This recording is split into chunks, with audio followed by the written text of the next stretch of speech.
दोस्तों आज की वीडियो में काफ़ी महत्वपूर्ण टॉपिक पे अपन बात करने वाले हैं। जी हाँ, लेटेस्ट एनसीआरबी के आंकड़े के अनुसार आखिरकार सबसे ज़्यादा कौन से कपल मतलब कौन से हस्बैंड वाइफ में सबसे ज़्यादा डाइवोर्स हो रहे हैं, कौन से में नहीं है, इसका आंकड़ा पूरी डिटेल में प्रैक्टिकल बताने वाला हूँ, मतलब पूरी तरह से बताने वाला हूँ। इस वीडियो काफ़ी महत्वपूर्ण होने वाला है और वीडियो के अंत जरूर देख लेना।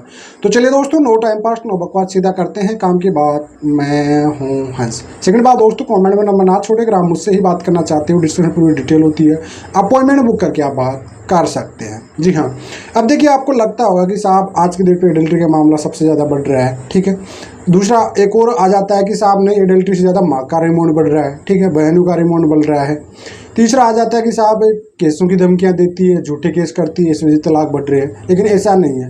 टॉप नंबर पे जो भी हस्बैंड वाइफ जॉब करते हैं, जी हाँ, अगर आपका हस्बैंड और वाइफ दोनों जॉब कर रहे हैं तो सबसे ज़्यादा 100 में से 96%, जी हाँ, अगर आपका पार्टनर जॉब करने वाली है, मैक्सिमम जो पत्नी जॉब करने वाली है, उनमें से 100 में से 96% आपका डाइवोर्स होगा। जी हाँ, जी हाँ, एनसीआरबी के आंकड़े की रिकॉर्डिंग क्लियर है कि भाई 100 में से 96% के मामले होते हैं जो कि जॉब करने वाले कपल्स के बीच में डाइवोर्स अंडर 3 साल के अंदर हो जाते हैं। जी हाँ, मतलब ज़्यादा समय नहीं रह पाती इनकी, टिक पाती शादी, मतलब 3 साल तक भी चल जाए तो चल जाए, अन्यथा कोई ज़्यादा इसकी उम्मीद नहीं होती है। जी हाँ, मतलब इनका मामला 100 में से 4% ही कपल ऐसे हैं जो कि जॉब करने वाले हैं, जो अपने रिश्ते को बचा के रखे हुए हैं, ठीक है। अन्यथा 100 में से 96% ऐसे कपल है जो कि अपने डाइवोर्स को 3 साल के अंदर कोर्ट तक पहुंचा देते हैं। जी हाँ, किसी भी कंडीशन में, चाहे वो सैलरी की लड़ाई हो जाएगी, चाहे वो किसी भी प्रकार की लड़ाई हो जाएगी, या ईगो की लड़ाई आ जाएगी, किसी भी टाइप को ले लीजिए। अब इसके आधार पे भाई 96% मामले सबसे ज़्यादा डाइवोर्स होते हैं जो पत्नियां जहाँ पे जॉब करती हैं उसमें, ठीक है।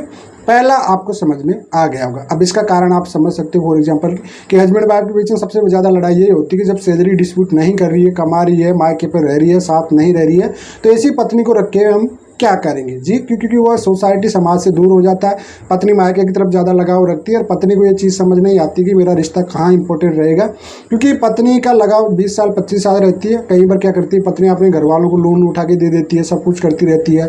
अब वो पति के साथ कमाता भी रहती है, कुछ नहीं करती, लेकिन अपने घर वालों की EMI पे करती रहती है। तो ऐसी कंडीशन में पति ये सोचता है कि भैया मुझे रख के भी क्या करना है, मेरी पत्नी को ना तो ये खाना पीना कर रही, ना परिवार की जिम्मेदारी उठा रही, कुछ नहीं कर रही है, तो ऐसे में फ़ायदा नहीं है और इस चक्कर में वो मामला कोर्ट कचहरी तक पहुंच जाता है। सेकंड मामला आ जाता है एडल्ट्री वाला। जी हाँ, सेकंड आ गया आपका एडल्ट्री वाला। जी, सबसे ज़्यादा आज की डेट पे एडल्ट्री, अगर रिश्ता आपका टिक नहीं पा रहा, जो कि एक पार्टनर है, हस्बैंड है चाहे वो वाइफ है, बाहर अगर हाउस वाइफ है, आज की डेट में आपको पता है 10 साल 20 साल की शादियां हो चुकी, जिनके 18 15 साल की शादियां, उनके भी डाइवोर्स हो रहे हैं और उनके भी हस्बैंड या वाइफ एडल्ट्री में जा रहे हैं। जी हाँ, सबसे बड़ी बात है जारता के कारण एक हस्बैंड में अगर दोनों के बीच में कोई डिस्ट्रीब्यूट आ गया, मतलब प्रॉब्लम आ गई, लड़ाई झगड़ा हो गया और अकेलापन दोनों बातचीत करना या दोनों में डिस्टेंस हो गया रिश्ते में, तो भैया कोई ना कोई थर्ड पर्सन आ जाता है और ये रिश्ता बिगड़ जाता है। सेकेंड नंबर पे चल रहा है एडल्ट्री का मामला। सबसे ज़्यादा एडल्ट्री के कारण कुछ लोगों को माप योग्य नहीं होता, चाहे वो पति हो चाहे वो पत्नी हो, ऐसी कंडीशन में माफ नहीं किया जाता, एक बार नज़रों के सामने आ जाए मामला, तो उसके बाद में सबसे सेकंड नंबर पे होता है एडल्ट्री और थर्ड नंबर पे आ जाता है भैया माँ का रिमांड। जी हाँ, अब ये माँ का रिमोट चाहे वो पति का भी हो सकता है, चाहे वो पत्नी का भी हो सकता है, दोनों तरफ से माँ के रिमोट से कि अपने मनपसंद की अगर बहू नहीं मिलती है कई बार, तो वहाँ पे भी अपने घर वालों को माँ का, बहन का, पिता का रिमोट चलने लग जाता है।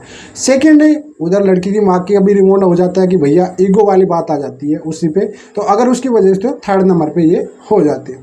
फोर्थ नंबर पे झूठे फ्लेम, जो कि रिमोट वाले सिस्टम ही है, लेकिन केस आरोप प्रत्यारोप इतने लगा देते हैं जो कि वाकई विवाद था उसको बड़ा चढ़ा कर लिख दिए, ठीक है। विवाद छोटा सा था लेकिन उसको जानबूझ के कि जेल में चक्की पिसाने वाले चक्कर में ऐसे मामले कुछ समय कोर्ट चक्कर ही चलते हैं और उसके बाद झूठे पाए जाते हैं और इनका तलाक हो जाता है। कुल मिलाकर आपको समझ में आ गया होगा कि इन 4 कैटेगरी में सबसे ज़्यादा डाइवोर्स हो रहे हैं। फिर भी अगर आपका कोई भी डाउट रहता है तो कमेंट में आप छोड़ सकते हैं। फिलहाल आज के लिए इतना ही। जय हिंद, वंदे मातरम।